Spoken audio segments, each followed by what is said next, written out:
Bonjour, bienvenue dans votre magazine Les gens des Hauts. Nous sommes ici dans le parc zoologique de Lille où vivent Eno, Diego, Nora ou encore Mapenzi. C'est marrant, Mapenzi, on dirait un nom de footballeur. Mapenzi, et c'est le but! Mais non, il s'agit de perroquets, de rhinocéros, de zèbres ou de loups vivant en captivité, issus de sauvetage ou encore de saisie de douane. Ici, une bonne dizaine de soigneurs s'occupent quotidiennement des animaux, comme Jean, Brigitte ou encore Jean-Philippe. Ces gens des Hauts que nous avons rencontrés et qui sont passionnés par leurs chevaux, moutons, alpagas, pigeons et plein d'autres. Allez, sommaire de ce best-of des amoureux du monde animal. Rencontre avec Jean-Philippe, un véritable coach pour pigeons. Grégory, l'éleveur bio. Brigitte, amoureuse des alpagas. Jacques, qui élève des champions, de très gros champions. Stéphane, le berger, qui a tout l'espace pour ses moutons. Et j'irai suivre la plus petite transhumance de France. Mais d'abord, rencontre avec un virtuose, Jean, le chanteur d'oiseaux. Il m'a donné rendez-vous dans le parc de la Bouvac à Abbeville. Il va m'apprendre à chanter avec les oiseaux. Jean se produit d'ailleurs sur les plus grandes scènes, des victoires de la musique classique à la cérémonie des Molières. Écoutez, c'est de l'art.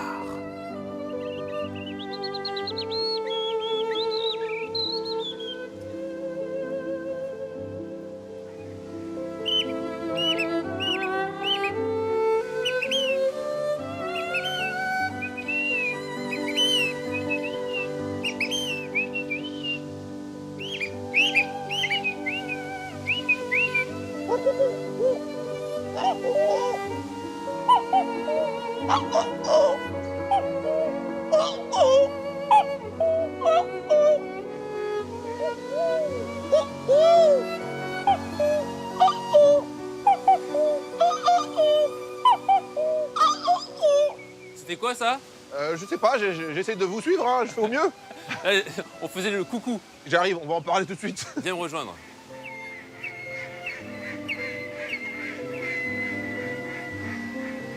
Bonjour Jean. Bonjour Camini. Quel talent quand même, hein.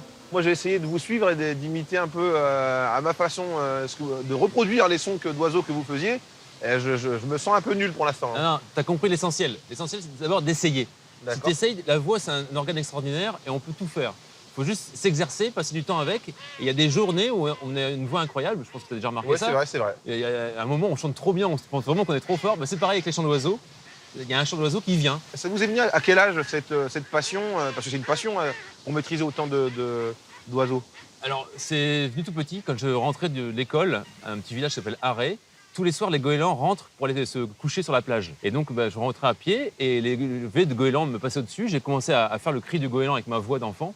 Et là, tous les goélands m'ont répondu et sont venus au-dessus de moi. C'est pas vrai. Enfin, alors, ça a commencé comme ça. C'est un truc de dingue. Et c'est dans cette enfance à la Marcel Pagnol, finalement, de Picarde, que j'ai appris tous ces chants d'oiseaux.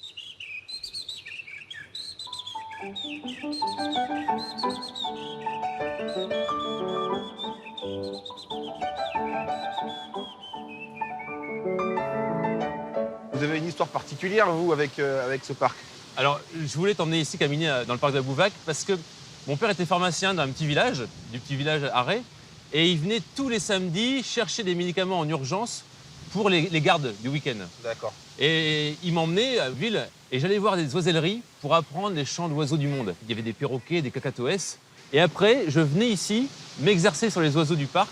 C'était ma petite séance d'entraînement. Donc dans votre destinée, tout était mis en place pour développer ce talent inné d'imitateur d'oiseaux, c'est comme ça qu'on dit?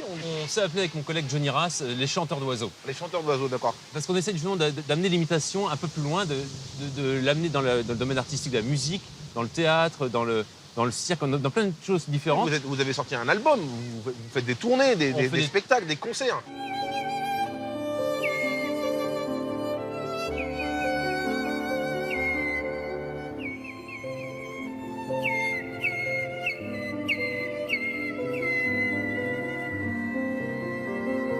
Le chant d'oiseau, c'est international. Ça touche tous les hommes du monde. Et on a cette chance-là sans le savoir. Quand tu dis la destinée, c'est quoi une destinée? Quand t'es gamin et que tu siffles les mésanges au parc de la Bouvac, tu n'as aucune aspiration, si ce n'est d'être heureux de siffler la mésange. C'est de l'instant présent.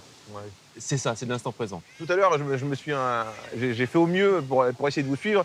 Mais j'étais pas trop loin ou j'étais vraiment très mauvais ou comment ça Je fonctionne? pense que tu es doué. Je suis sûr que tu as vraiment une oreille musicale incroyable parce que quand j'ai fait la mésange, tu m'as répondu directement dans la bonne note. Merci beaucoup. J'espère que quand je reviendrai vous voir, j'aurai amélioré ma capacité à imiter les chants d'oiseaux. Bon bah, je suis encore loin du niveau de Jean. Hein. Par contre, j'affine ma connaissance des oiseaux avec Elodie, qui pratique le métier de soigneur au parc zoologique de Lille. Ouais, waouh. Ah ouais, ils ont de l'espace hein, là. Hein. Ouais, une belle volière. Ouais. C'est un peu un loft. En gros. Ouais. T'as des oiseaux qui ont un nid, hein, mais eux, ils ont un C'est loft. l'espace. Jean-Philippe, lui aussi, il connaît ces oiseaux. Et en plus, il les coach. Je m'appelle Jean-Philippe Leroy, j'ai 34 ans, j'ai 2 enfants et je suis passionné de colombophilie. Je suis, comme on dit, un colonneux. Un colonneux, c'est quelqu'un qui pratique la colombophilie. On est coach de pigeons voyageurs pour faire de la compétition. Ça a commencé ici donc, en 1996 avec ce petit colombier où j'avais une vingtaine de pigeons. Et aujourd'hui, donc, j'ai agrandi et j'en suis à peu près 120 pigeons. Je m'occupe de mes pigeons à peu près 3 heures par jour, toute l'année, 365 jours sur 370 jours. Ce qui me plaît en fait, c'est les différences qu'il peut y avoir, autant par rapport au gabarit, qu'au plumage, qu'aux distances de vol, parce que vous avez des pigeons qui vont être capables de voler 2 à 300 km pour rentrer chez vous, et d'autres qui volent 8, 900, 1000 km. Donc ça, c'est tout un travail génétique qui est fait derrière, de par les croisements et tout ça. Ça, c'est mon crack, c'est le crack de la colonie. Au niveau de la mue, il est qu'à la 2e plume. C'est une aile bien ventilée, peut-être dû à ses résultats, mais je pense aussi que le cerveau fait beaucoup, quoi. Le cerveau et les aptitudes physiques.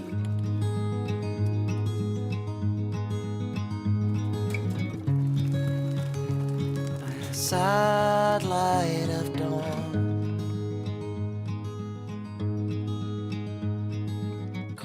J'adore les voir voler comme ça, ça sent la forme, ça sent le peps. Ils prennent plaisir à voler et moi je prends un plaisir à les regarder. Le fait de les voir voler nous procure aussi un certain apaisement qui nous sort du cadre du boulot. Alors mon métier, moi je suis agent de sécurité physionomiste en discothèque. Je travaille la nuit, des fois je rentre, il est 7 h du matin. Je préfère aller m'occuper de mes pigeons avant d'aller me coucher parce que le pigeon voyageur demande aussi une certaine régularité dans les soins.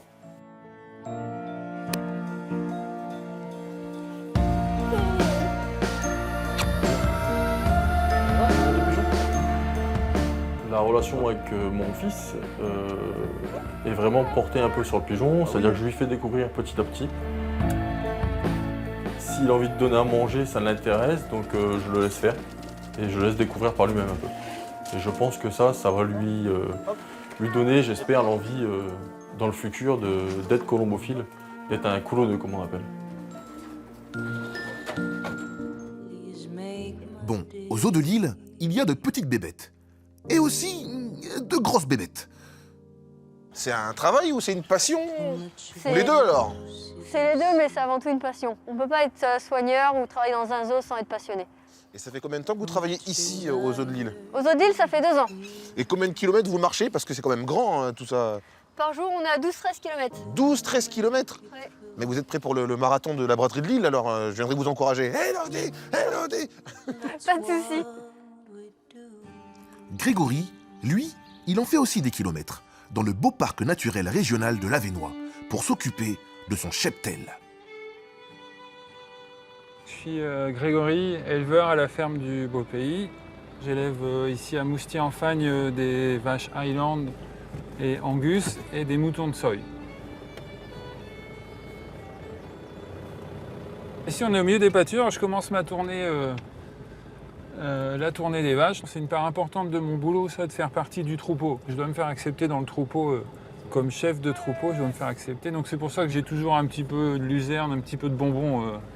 Comme ça, on habitue les vaches à venir, à nous suivre. C'est dur, hein? Bien à l'ombre. Hein? Il fait chaud, hein? Il fait chaud pour des Highlands. Donc les Highlands, c'est une race originaire d'Écosse. Elle existait à l'état sauvage au début du 19e.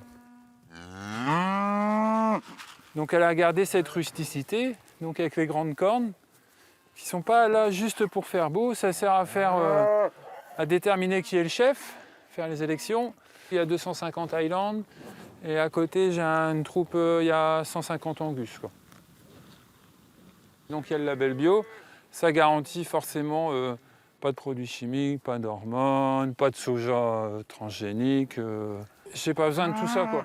On crée des systèmes équilibrés qui tiennent debout tout seuls, sans chimie, sans intrants. Ça paraît bizarre de dire mes vaches ils mangent de l'herbe, mais c'est plus si courant que ça, quoi. Je suis fils d'agriculteur. Mes parents ils avaient une petite ferme dans les Flandres de 25 hectares. Mes copains ils rêvaient de tracteurs, de gros tracteurs. L'école agricole, voilà, c'est le deal. Moi j'étais un peu compliqué parce que je voulais être éleveur, mais je voulais être en plein air, je voulais faire du bio. Et donc j'ai rencontré des éleveurs bio qui étaient contents de ce qu'ils faisaient. Du coup, je me suis dit c'est ça qu'il faut faire. Et dès le départ, j'ai fait le choix de la vente directe, produire peu, mais tout vendre moi-même. Mon meilleur souvenir en tant qu'éleveur bio, ça a été l'arrivée ici quand même.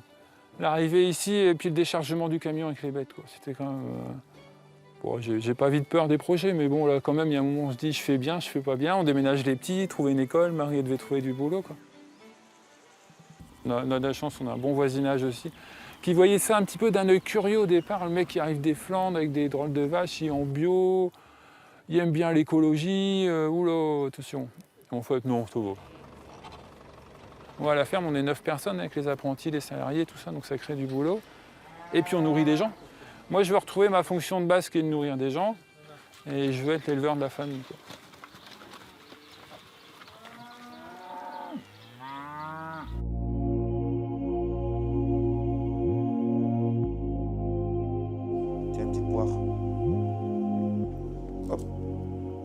Effectivement, Ouais, ça coûte bien. c'est vrai. Ils s'adaptent très vite ici, ces animaux. Après, tous nos animaux sont en captivité dans les zoos européens, donc ils ont toujours connu ce climat-là de pluie, où il ne fait pas très très chaud. Et sinon, nous, les tortues, par exemple, elles sortent seulement quand il fait plus de 15 degrés dehors, sinon elles sont dans le bâtiment. Brigitte, elle, n'a pas besoin d'attendre 15 degrés pour sortir ses alpagas. Faut dire que ce cousin du lama a de quoi résister au froid des terres de Thiérache.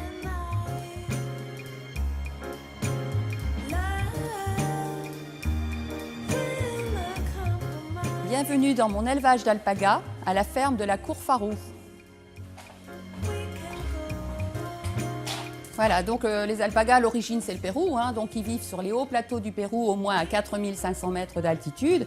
Sur les hauts plateaux du Pérou, il fait froid, mais avec leur toison qui fait au moins 15 cm, ils n'ont pas froid. Par contre, ici, la tonte se fait au mois de mai, quand les beaux jours arrivent, parce que là, ils ne supportent pas du tout la chaleur. Vous avez 3 sortes de couleurs de toison d'alpaga. Donc là, c'est une couleur rose-grès. C'est très rare chez l'alpaga.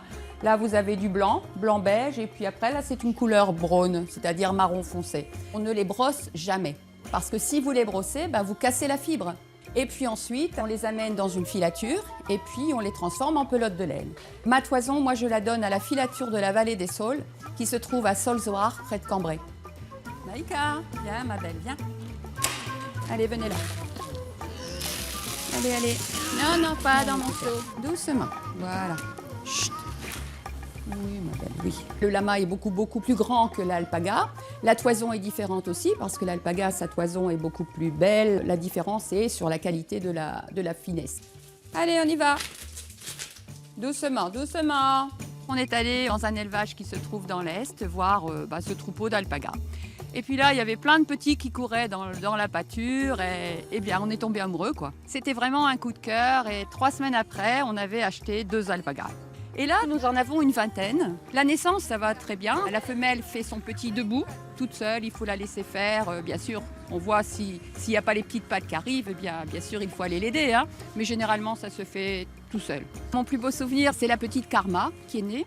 Et c'est une petite Appaloosa, c'est-à-dire une petite femelle qui a des taches et qui est très, très, très rare. Bon, la naissance a été un peu difficile parce qu'elle est née 3 semaines avant. Et elle était très faible, donc il a fallu, moi j'ai dû traire la maman pour lui donner le premier lait qui est le colostrum, pour être immunisée contre les maladies. C'était une petite femelle qui a failli mourir, et donc c'est karma. Maintenant, moi je suis en retraite, et voilà, les alpagas, c'est vraiment une passion. Oui, il faut être passionné pour s'occuper de ces animaux qui demandent quotidiennement des soins appropriés. Quel que soit l'animal d'ailleurs. Camille, on a une petite surprise pour toi. Allez. Jérôme, tu viens? Voilà, un de nos boa constrictors. Donc voilà, sympa, ça va?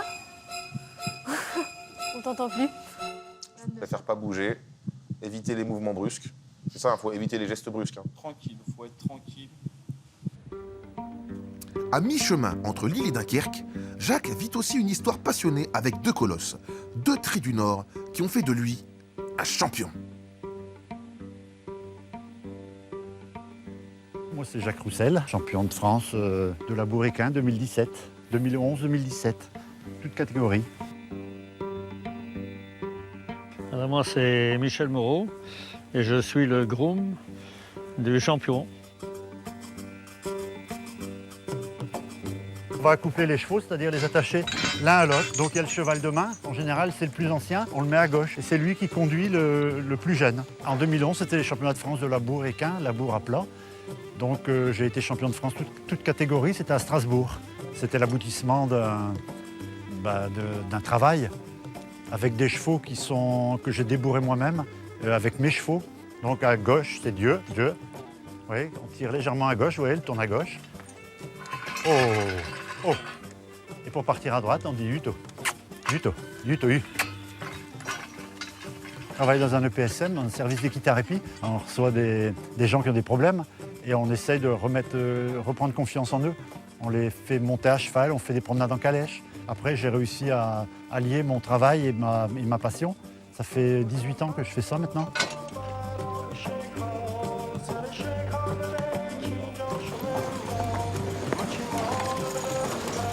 Quand j'ai commencé à travailler, j'étais tout faire, j'étais haut comme 3 pommes, j'avais 2 chevaux devant moi. Je conduisais les chevaux, je conduisais le monde.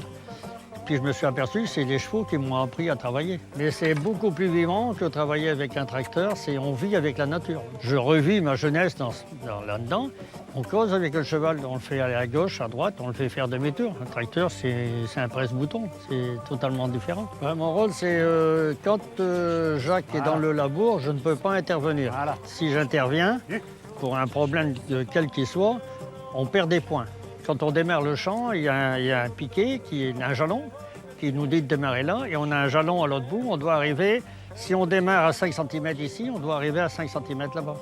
Après, c'est à moi de mesurer, suivre la profondeur, voir s'il faut régler la charrue des fois un peu plus ou un peu moins large pour rectifier la ligne.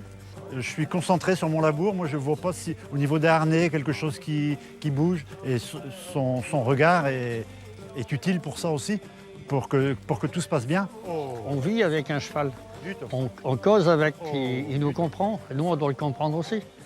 C'est une passion ça. C'est à nous de l'améliorer, d'essayer de le comprendre. Il y a toujours une raison, s'il fait quelque chose de pas bien, c'est parce qu'il y a une raison. Il faut les aimer, les chevaux, faut les aimer, il ne faut pas trop le montrer, mais il faut les aimer.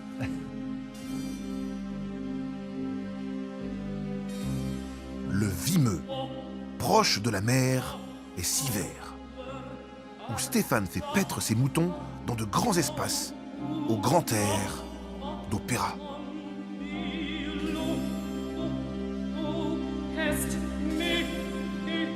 Le Vimeux, terre magnifique. Vous êtes d'ici, vous, vous êtes né ici? Tout à fait, je suis né ici à Rognerue, oui.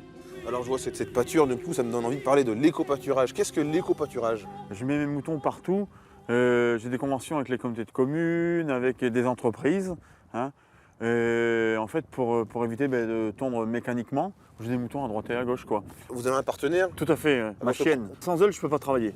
Un berger sans chien, c'est un coureur cycliste sans vélo.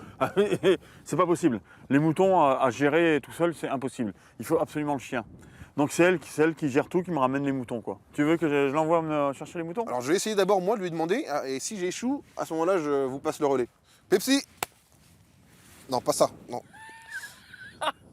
Elle m'a pris un petit peu au dépourvu quand même, la Pepsi, pour le coup. Hein Va, hop, hop. Allez, va. Combien de temps elle va mettre pour ramener les moutons? Ça dépend du bon vouloir des moutons et du chien. Et elles se connaissent très bien, donc elles s'amusent à faire des jeux. À Là, tempérer, quoi. ils vont s'amuser là. Waouh, le temps change rapidement ici. Ah oui, ici c'est impressionnant, t'as vu? Et il y a du soleil, 5 minutes après il pleut. Ouais. Il y a moyen que vous me chantiez un truc pour que le soleil revienne ou pas? Je vous lance sur... je connais un peu le début. Va pensiero Sulle dorate, va ti posa sui clivi, sui colli. Ils mangent pas de la viande, les loups? Non, pas ceux-là. Ceux-là, ils sont frugivores et ils mangent un tout petit peu de viande. Mais sinon, vous avez pas peur des loups? Non, Parce qu'ils sont non. quand même impressionnants quand même. Ils sont hauts, mais ils sont pas méchants. Et on rentre toujours à deux avec eux. On est toujours en contact. On est en contact avec eux, mais toujours à deux. Le loup, il vaut tout de même mieux venir le voir au parc zoologique que dans les collines des Monts des Flandres, où je vais assister à la plus petite transhumance de France. Bonjour les amis. Bonjour Camini. Salut les chiens, enfin salut les quiens, c'est comme ça qu'on dit, non? C'est les quiens, Voilà. tout à fait. Voilà, comment Alors- ça fonctionne la transhumance là? Alors tout d'abord, je vous présente ma bergère, Madame la bergère. Yveline. Et voilà, bienvenue à Berthen. Merci. Donc c'est ici que nous organisons la plus petite transhumance de France. Moi je voulais mon foulard jaune aussi, hein. Habille-moi Evelyne, donne-moi le quien. C'est un mâle ou femelle? C'est une femelle. Femelle, bonjour madame. Elle s'appelle Dior. Bonjour Dior. Les moutons, ce sont des Hampshire Doyne. Ce sont des moutons Hampshire Doy. Hein, c'est pas des moutons, tu sais, comme ça, c'est Hampshire Doy, attention. Hein, c'est... Donc il n'y a pas de bruit pour les appeler, on ne dit pas coucou. Non, non, on peut. Rien. Non, Rien non, comme ça, allez, tout seul. on y va, allez. Et c'est parti. Allez, allez les moutons. Oh là là, c'est incroyable. Il prend la tête de la course. Mais la petite ne se laisse pas faire. Oh là là là là. C'est incroyable. Vous participez tous les ans à la transhumance? Tout à fait. Et, Ça fait 3 ans. Ça fait 3 ans? Non. Et comment vous avez entendu parler de cette C'est le berger transhumance? qui est venu me chercher. Ah, il est venu vous chercher carrément? Ouais, ouais. Ah, C'est le un berger, bon berger. il... C'est un bon berger. Il tchatche, hein, il est venu comme ça, Il bonjour, ramène- il y a une transhumance l'année prochaine, est-ce que tu veux participer? Et depuis 3 ans maintenant. Voilà. Et vous êtes là, vous faites une manifestation pendant la transhumance. Oui, on a Non peur. au loup. Oui au mouton. Bah oui. Non au loup. On est où là? Ah bah écoute, ici on est chez Jean-Baptiste qui nous accueille dans sa ferme. Elle date d'avant la Révolution française. Chaque année on fait une étape ici de façon à reposer les bêtes. Là je vois des gens qui sont en train de tisser des... Oui, ils ont leur atelier, ils ont leur musée. Et donc on peut aller régulièrement filer la laine tous les mois. Ils font quoi donc? Des pulls, Après ils teintent, des écharpes? ils font de tout, ils préparent la laine et puis après bien sûr ça va au tricotage. Là je crois que Claire nous a fait la laine de nos moutons. Voilà, ça c'est Ça, c'est la laine Je vais toucher un peu. qui a été tondue au mois de juin D'accord. et qui a été filée. Et maintenant on va tricoter et ça deviendra un petit gilet. Un petit gilet. Voilà, pour passer l'hiver. On utilise toujours ce matériel ou c'est un matériel de l'époque ça? C'est une technique ancienne, donc qui date, je dirais, du XIVe siècle, qu'on a commencé donc, à faire des roues. Avant, donc, on filait au fuseau. Donc, si vous prenez de la laine, donc, simplement, il faut tirer dessus et il faut commencer à tourner. Plus qu'on tire, plus le fil devient fin. Et puis, quand on tourne, on fait un fil. Bah écoutez Antoine et Claire, merci beaucoup. Dominique, on repart vers la transhumance? Oui, c'est on est parti. reparti. Allez, on Pour est la reparti. deuxième étape. Allez. Là, on va donc vers le mont d'Eka, mais je sais qu'il y a d'autres monts. Il y a un mont de Bosquet qui est moins connu. Ici, le mont des Coqs qui est très connu parce qu'il y a une abbaye. Et derrière, on a encore un petit mont qui est le mont Cochrane. On n'entend pas souvent. Donc, on est au cœur de 3 monts ici à peu près. Et le mont d'Eka, il est connu essentiellement pour quoi? Pour son abbaye? Oui, pour l'abbaye. Hein, c'est une abbaye cistercienne.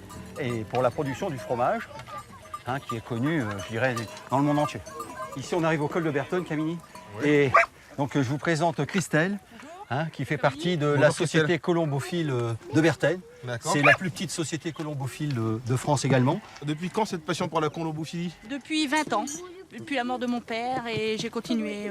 Voilà. Après, lui, il pratiquait la colombophilie ou alors... Voilà, Ah, d'accord. on faisait des concours. Quand le pigeon part et tout après il revient, qu'est-ce qui se passe entre les deux? Alors, bon, on les entraîne quand ils sont jeunes, à 1 km, 5, 10, 15, voilà. Ah, c'est un entraînement. Voilà. C'est pas que de l'instinct de partir et de revenir sur des longues distances comme ça. C'est Non, il y a non. un entraînement. Voilà, qui est- un petit entraînement, les 30 km et après ils peuvent faire 500 à 1000 km. Bah, on peut lâcher les pigeons On alors. peut lâcher les pigeons.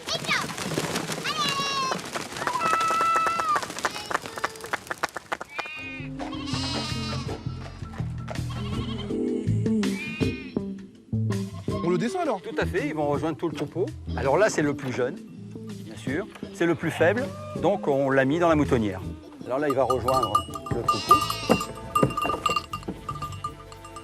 Voilà, Camille. Il va rejoindre tout son petit troupeau, voilà. Il est parti. Et bien voilà, j'espère que comme moi, vous avez passé un bon moment avec ces gens des Hauts. Et leurs animaux. Et leurs animaux, c'est vrai Elodie. Vous pouvez revoir l'émission sur notre site france3.fr et suivre nos aventures sur notre page Facebook. Pour ma part, je vous donne rendez-vous la semaine prochaine pour d'autres rencontres riches en émotions et en découvertes. Les gens des Hauts. Et d'ailleurs... Et leurs animaux. Et leurs animaux. À bientôt!